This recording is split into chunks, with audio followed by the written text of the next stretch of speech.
Need a new debit card? Redstone makes it easy to order one right from your phone in just a few taps. If you need it fast, visiting your nearest branch is the quickest way to get your new card instantly. If you prefer to take care of it online, you can order your new debit card through Redstone's online banking or mobile app in just a few steps.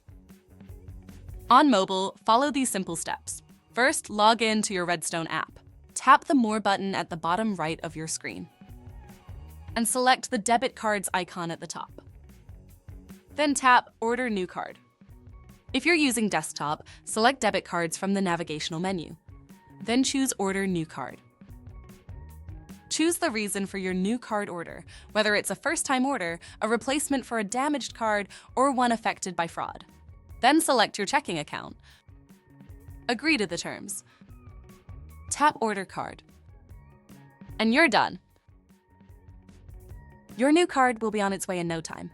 Easy, right? Need more help?